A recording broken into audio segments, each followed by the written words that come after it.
bring the mic down a little. Bring the mic down a little. A Okay, little more. I can do that. I'll do my best. That's good. Remind me when I mess up. Good. It's likely to happen. Okay, my name is Dave Dockery. I'm president of the Tampa Bay Technology Center. We have moved. You should have the new address on the flyers that we put out today. I want to talk today. I'm going to talk about the future.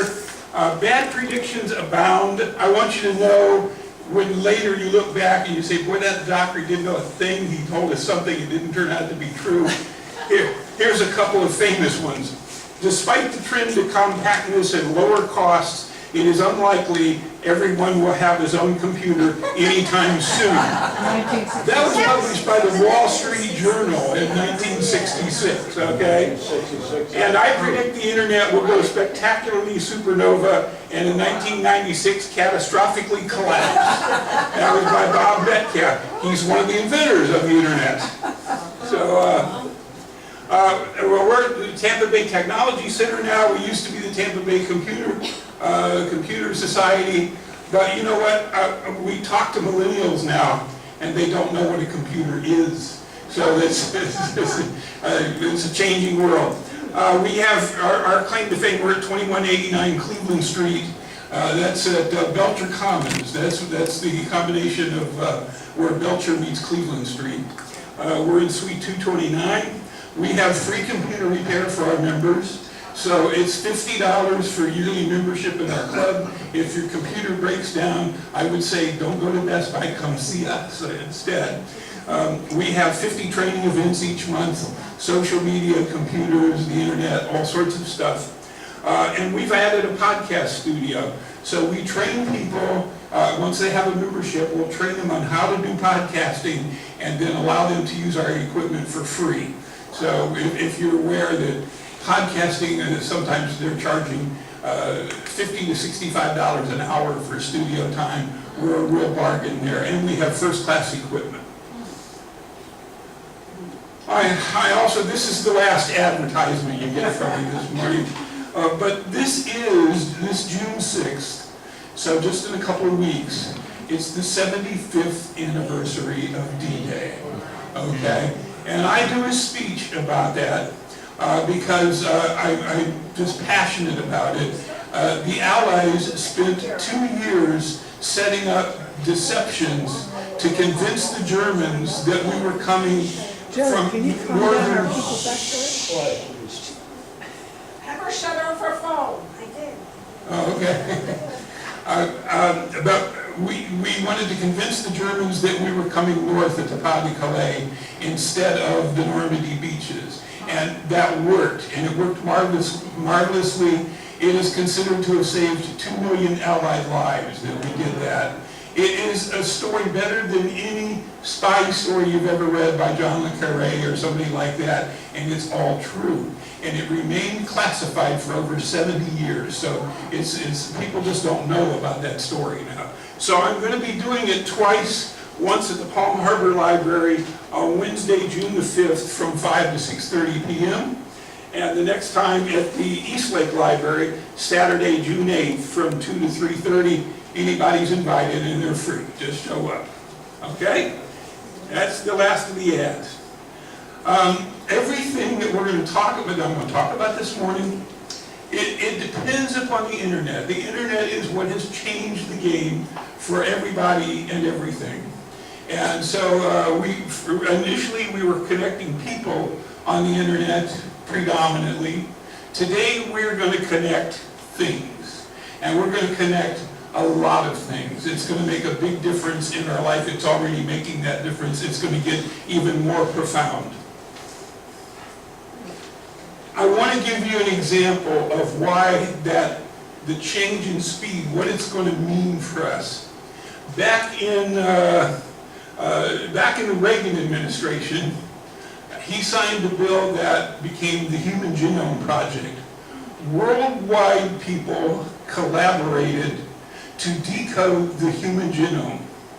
And people said, how long is that going to take? There are 3 billion genes in the human body.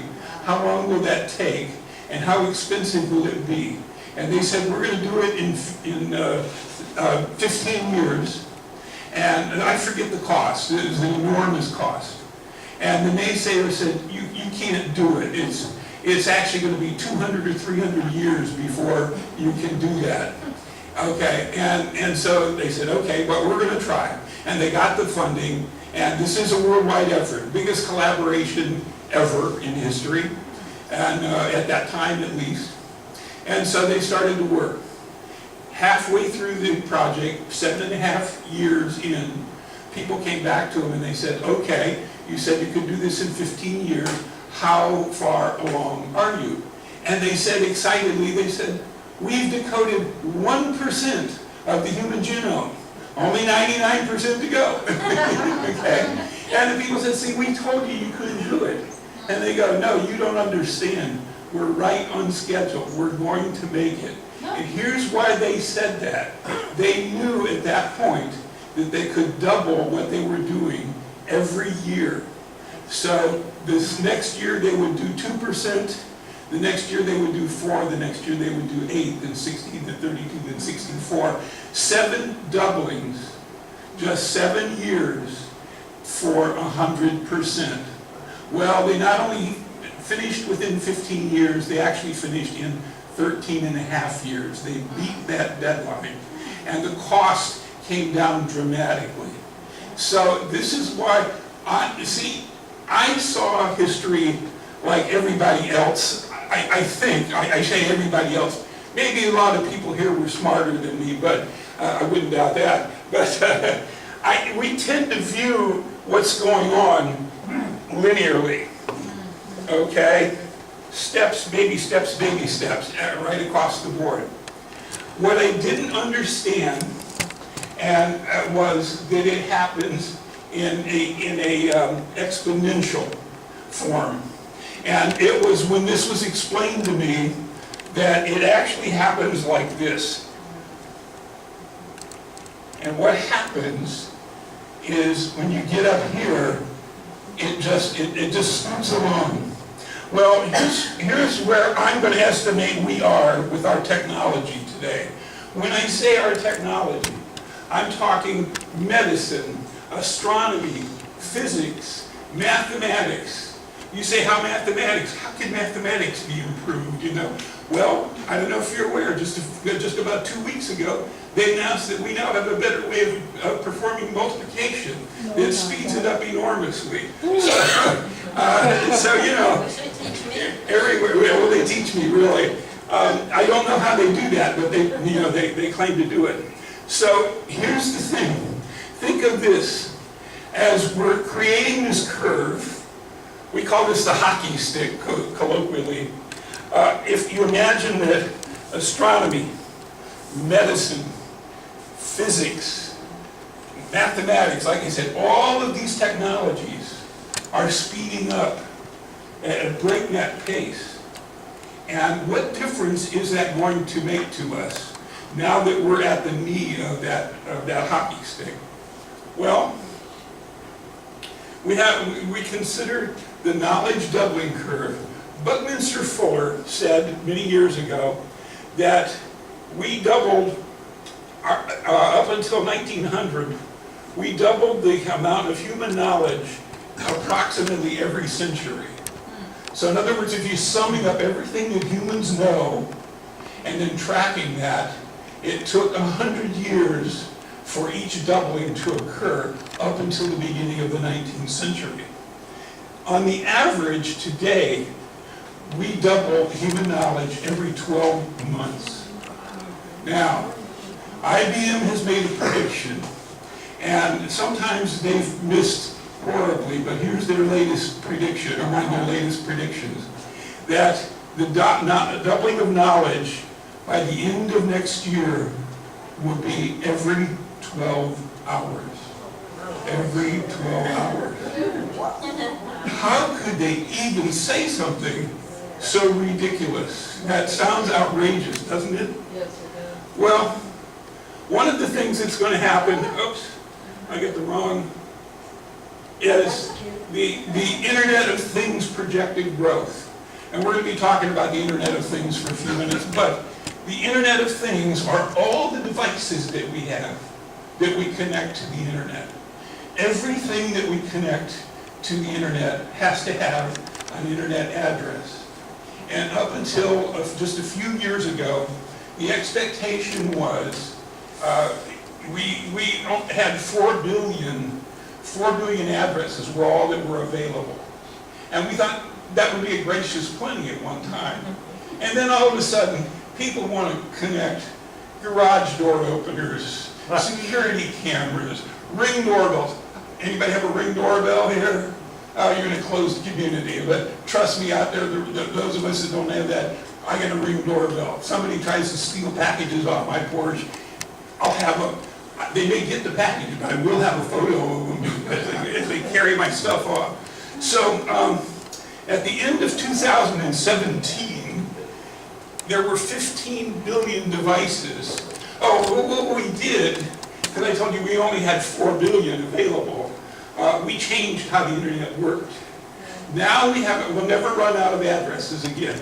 I say that with a reasonable degree of confidence because we changed the Internet such that there is now an Internet address for every grain of sand in all the beaches on the planet. So we don't expect to run out again, okay? But by the end of 2020, we are expected to have 50 to 70 billion Internet of Things devices out there. Fantastic amount of numbers. So that's part of the reason that the human knowledge will double, because all of these devices, many of them collect information, we store it, we massage it, we learn from it. So that's a key part of what's coming down. And I look at something like Google purchased Nest, which was a thermostat with a smoke detector, and I believe it's got a camera also. 18 people built Google Nest. And then, 18 people built Nest, which was not from Google. Google bought it from them for $3.2 billion. So 18 people became billionaires overnight, okay? So that's another big change that happens today, is this kind of stuff. I need to go back a couple of screens now. Somehow I got these out of order.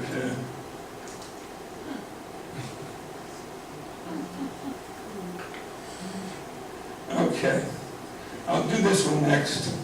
I want to mention trends that are happening. Changes will happen ever faster. It's going because they're exponential, okay? Things are going to get ever smarter.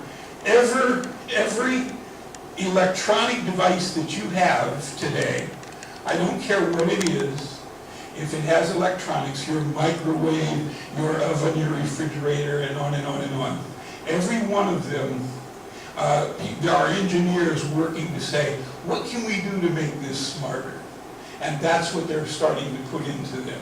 So one of the changes that you'll see is that soon, everything in your house, everything in your car, you'll be able to talk to it because they'll embed it with Siri or Cortana or Alexa or Google Home, all smart interfaces, and you'll just be able to talk to it, okay? So that's going to be a change. Does that include cussing it out? I'm sorry?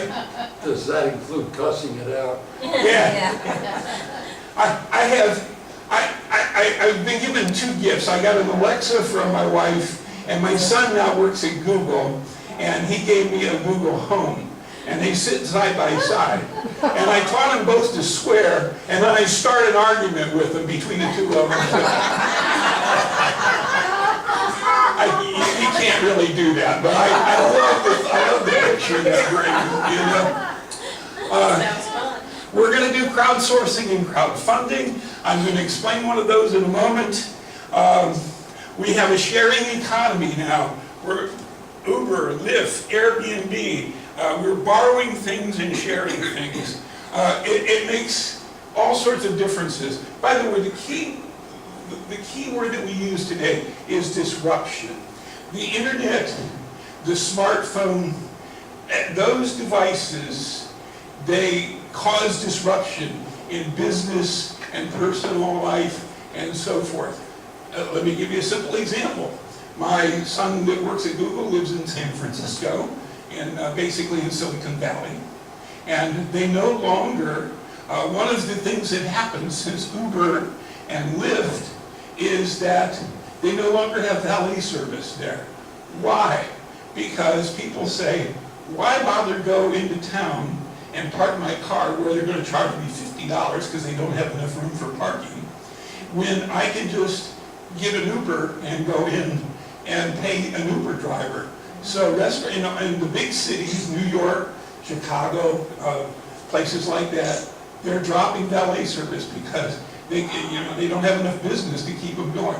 That's an example of disruption that happens right now, okay? I put reputation at the end of there. It used to be, you could be a service, or let's say you have a restaurant that gave bad service and had bad food. You could get away with doing that for years, okay? Oh, people would complain, but it was all word of mouth. Today, they put it up on Yelp, and if they're not happy, and I know people, I don't do this, I just go to the restaurant. I've had bad food before, okay, I just won't go back. I really don't have bad food though, anywhere that I go. But today, what they do is, if they complain and they put it on Yelp, and I have friends that they won't go anywhere to eat without checking Yelp first. And if it gets a bad review, they're done. So people that were successful in doing things like that were successful because they could hide from the world. It's getting harder and harder to hide what you do. That's just part of it. Doctors, I've seen doctors. Doctors too, yes. Technology can get ahead of itself, like it did with the airplanes and the crashes of the airplanes. In other words, because The software. technology took over and the pilot couldn't. Right. Listen, it will never be perfect. There will always be problems. The latest 2 air crashes, are part of that. The other thing is that now they're finding out that a lot of the reviews that are online are bogus. They're generated by bots. Okay, so you can't even trust those anymore. I always told people to begin with, I said, go to Yelp and ignore the best review out there, because that's the owner's cousin. And ignore the worst one out there, because that's the owner's competition. And so you try and look at the 6 or 7 in between. So, let's talk about crowdsourcing, because that's another key component of what's going to make this work. And I want to give you an example where it worked profoundly. Scientists studying HIV, they attempted for 17 years to solve a thing called protein folding. And you don't have to know what that is, just that it was a key part of solving HIV. And they couldn't figure it out. So in a magazine, somebody did an article about protein folding and how tough it was. And a kid who was a gamer and hung out on a website where they did games, he saw that and he goes, oh, and he created a game. So he went back on the website and he said, listen, the scientists can't solve this problem. And he goes, we're used to solving problems like that as gamers. So he said, I created a game called Fold It, and I put it on the internet, and you can access it for free. And so go play, and whatever you learn, come back to this website and share it with the other group of gamers here. And that's what they did. And what the scientists had not been able to accomplish in 17 years, they fixed it in 15 days. In 15 days. Once again, that's the kind of serendipitous things that are going to happen more and more in our world to make it more accessible to us.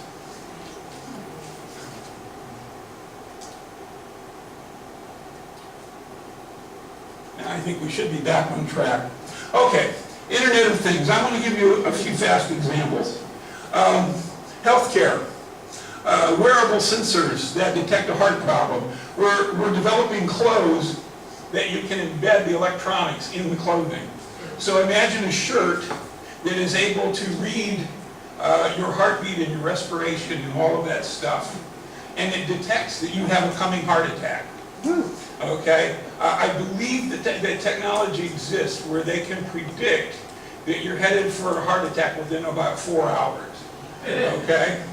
So, and we all know, we're all of the age in this room that you all know that speed is of the essence in dealing with that, right?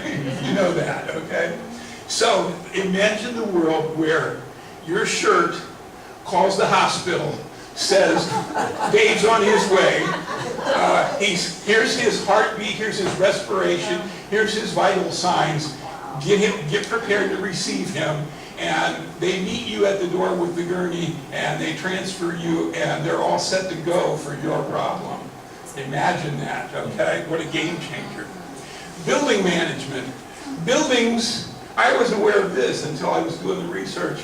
Buildings emit 40% of the greenhouse gases in our world. Now, yeah, I know, it's a surprising statistic, but assuming it's true, which I don't always assume that just because I heard it on the internet, it is true. But if we have software and hardware that manages the blinds, the air conditioning, all the stuff about the building that increases the heat or can decrease it and so forth. What about a building that knows all the people that are in it at any given point in time and where they are at any given point in time? So imagine those kinds of changes. Trucks and autos. Traffic can be rerouted. Actually, this is a problem in some cases. I'll tell you why. How many of you use Waze? Okay, there's a few. Waze is really good. It will send you a message, and it reroutes you dynamically based on crowdsourcing, okay? I went to see Paul McCartney a few months ago. Rained cats and dogs in Tampa. And as you know, a lot of streets flood badly over there when that happens. So Waze says, it started off and it says, there'll only be 8 turns for you to make to get to parking in Tampa. Then the rain hit, and now Waze comes back and it says, roads have closed down, and there's traffic jams. So it started rerouting us.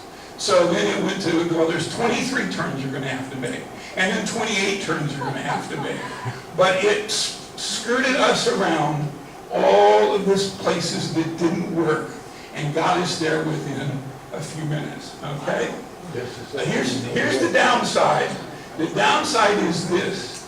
When those kinds of things happen, Waze reroutes, and they reroute stuff through private neighborhoods. I say just neighborhoods, okay? That are not used to getting any traffic. So there's a problem on I-75, and all of a sudden they're saying, get off of I-75, and they start taking you through some back roads. And the people go, every time something goes wrong out there, they route all of these people through our neighborhood, and they're not happy about it, you know. I understand that, but I don't see any other solution to that either. That's going to happen. That will be part of the deal. Each auto already, since 1996, our government has mandated that you have a device in your car, that you can get a device that will read that device. You plug it in, and it tells you, instead of just sending you a code that says you're out of oil or your air pressure is low in your right rear tire, it actually sends a code that tells you what that is. And that's how, listen, that's what your mechanic uses. And they try to keep that quiet, but they're having trouble. Everybody, a lot of people know today. So you go in, and as soon as you walk out the door, they plug their device into your car, and your car tells them what's wrong, okay? So, Buy that thing, really. yeah, you can get them from 20 to 60 bucks, okay? Harbor Freight has them on sale all the time, so you can do that. So now imagine the future where you're coming home from vacation, and your car says, your water pump is going bad. I've taken the liberty of contacting your service center, and can have a water pump there by this afternoon, and I have a 10 o'clock appointment in the morning for you. Just, if that's okay, just drive it in tomorrow and they're gonna replace it for you. That's a real thing coming, folks. That's the kind of thing that is going to change our lives, okay? Also, we're looking at monitoring our environment, our water and air sensors. If the people that live in Detroit had water monitoring equipment, they wouldn't have spent years drinking bad water. They would have known about it already. Okay? They knew right away. Huh? They knew right away. Yeah, some people knew right away, but just don't tell the poor people. Yeah. They do first. So, in the end, I just wanted to list a variety of technologies that are coming, that are changing everything. These first three are all related. Big data, machine learning, and artificial intelligence. Big data is simply the ability to collect massive amounts of data, just massive amounts, and then massage that data to figure out, can we do things better? All right, and that's what the machine learning is. Machine learning is, by the way, there's more sophisticated definition. I'm just keeping them simple because I'm a simple kind of guy. The machine learning is figuring out what the big data tells you and allow you to make judgments and feed it into artificial intelligence so that you can make better decisions. All of that's coming. Everybody's already doing that. Okay, any company that has products and services out there, they're using that. CRISPR, I'm going to mention in more detail in a minute. If I get there, I'm probably going to run out of time. CRISPR, how many people have heard of CRISPR, may I ask? Okay, just a few. Okay, but let's keep this real simple. I'm going to tell you, if you want to, if it catches you and you want to know more about it, you can go out to YouTube and look it up, and there's all sorts of people that made videos about how it works. I've watched half a dozen of them, and I still don't understand how it works. It's just that complex, in my opinion. But I will tell you this, it's gene editing is what it is. So, there are a whole handful of diseases, HIV, I have a list somewhere here later, I'll hit it real fast, but that they can, CRISPR is a machine, they can take your DNA, feed it into CRISPR, and it will edit your gene. And it finds anything that's a genetic anomaly that shouldn't be there. It can snip it, cut it out, replace it with a proper gene, and then re-inject it into you, and you can eliminate what you have. Oh, cool. So one of the things that's been eliminated was Diabetes. a guy had a form of genetic color blindness, and they were able to go in and replace it, and he now sees color. So we're unfortunately for most of us here, this technology is just happening too late. We're the last generation that will not get to use it largely, but it's going to come for our kids and our grandchildren. It's going to be there. Virtual reality. Virtual reality is where you put on the headset and puts you in a different world. I've hooked up with a young man that has calls it the Fantasy Factory, and I'm going to invite your group sometime this fall to accompany me to the Fantasy Factory, and you can experience virtual reality for yourselves. Okay, pretty cool. And that'll all be for free. And but I will tell you, if you experience virtual reality for like 10 minutes, and then you take off the goggles, it takes you roughly 10 minutes to come back to the real world. You have to readjust to the normal everyday reality that you left temporarily, okay? It's that profound an experience. I'm just gonna, let's see. I want to mention blockchain. Blockchain had to be developed to make Bitcoin work. That's where it's initially associated. So, for several years now, blockchain has been associated with cryptocurrency, which a lot of people, they're not too sure of this cryptocurrency thing, and I don't blame them a bit, because it seems like you're trading money that doesn't really exist anywhere, and nobody can figure out why it goes up and why it goes down, how that happens, you know. So that being said, that's not all blockchain is going to end up being used for. It was used in Venezuela to monitor their election. Think of this. Here's a very practical use. You grow tomatoes, okay? The tomatoes have a certain location. They each get a little sticker that has information that comes from blockchain about where they are, when they were grown, what kind of, what things they've been injected with, and so forth, okay? And so when you go to pick them up at the store, you can look at that information and see that whether or not you may want them or not. If you remember romaine lettuce a couple of years ago, people were getting sick.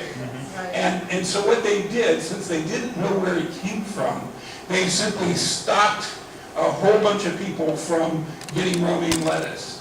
In the future, the possibility exists that you'll know what field that lettuce came from. You will simply block that food and leave everybody else alone. So those are the kind of things that are possible with it, okay?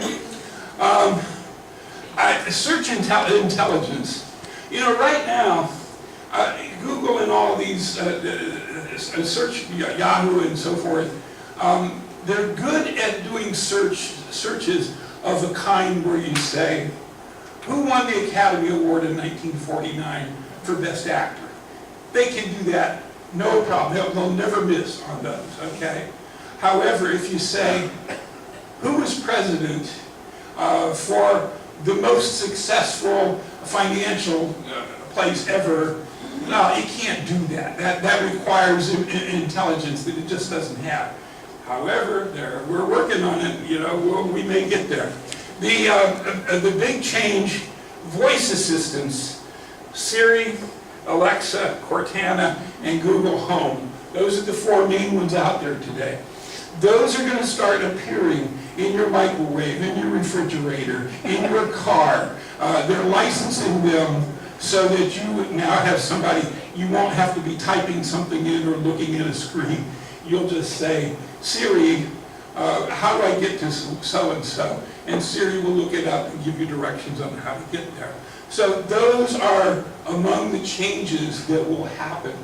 These are, when it comes to smartening up your devices, these are among the places that will get the smartest, the fastest, because all of the companies that make this technology are pouring a ton of money into making theirs work better than everybody else's, okay? So that's a big important one.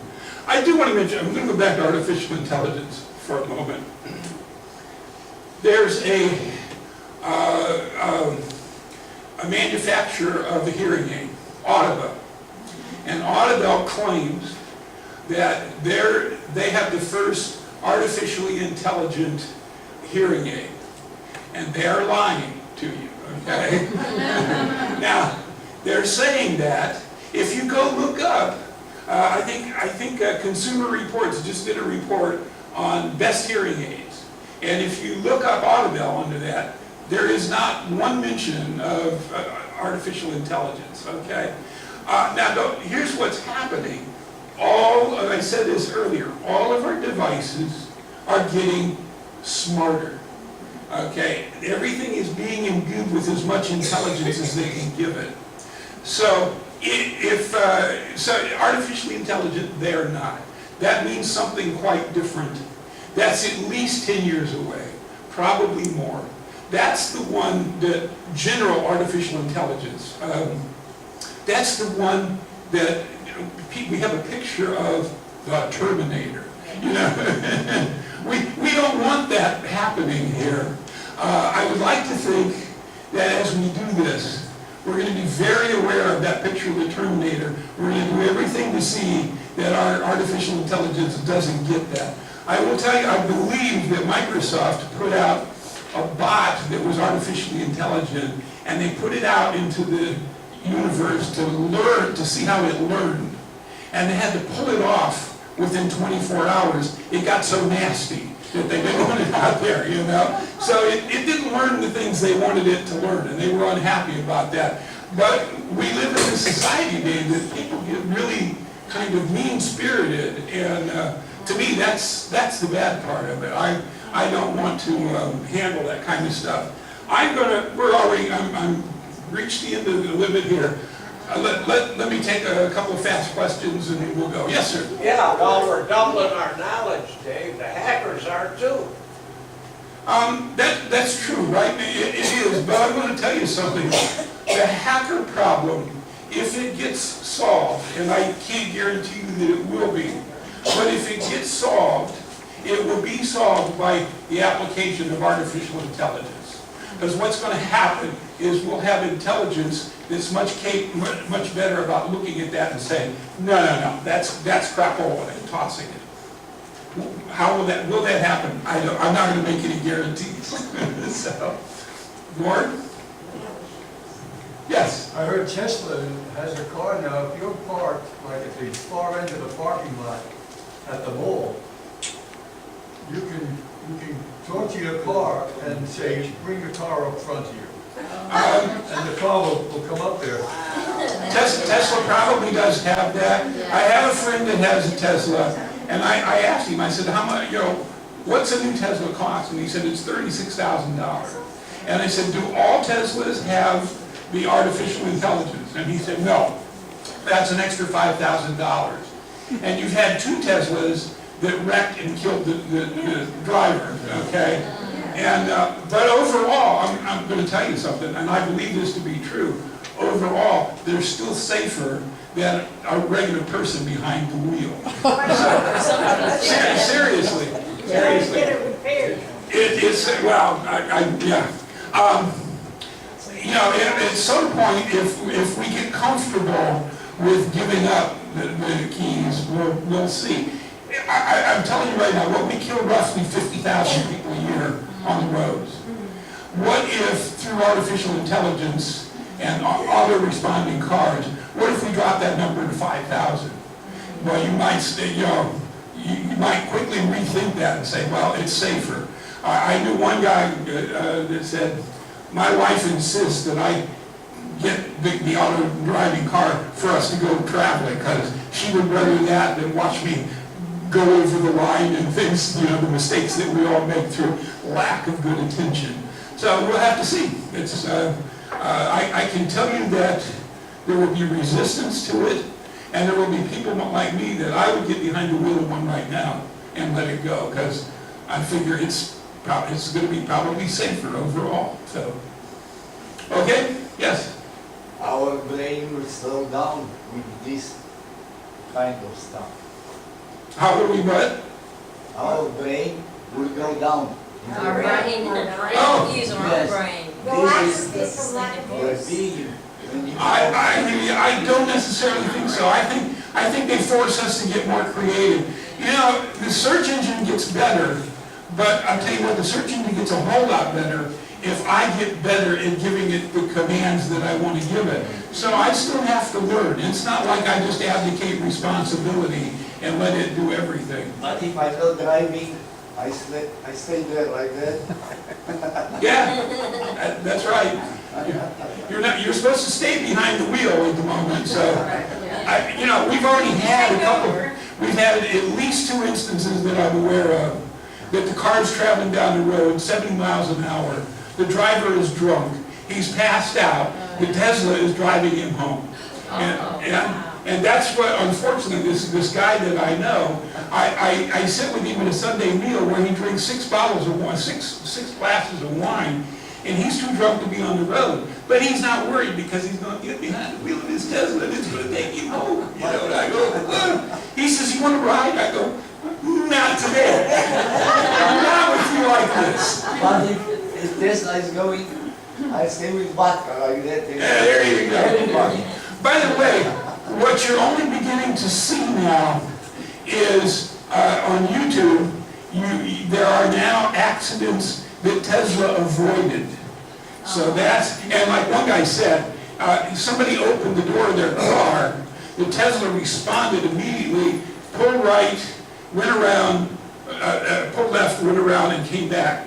And the guy said, he said, I would not have been able to respond. The Tesla saved my life. So that's Could you it. maybe, instead of hiring a hitman, you could have the Tesla just go somewhere? It's not responsible. I just don't want to have witnesses. Think of my ex-husband. I'm thinking you're going to understand the Tesla will not honor that request. Its job is to save lives, not to take them out. Yeah. What is crowdsourcing? What?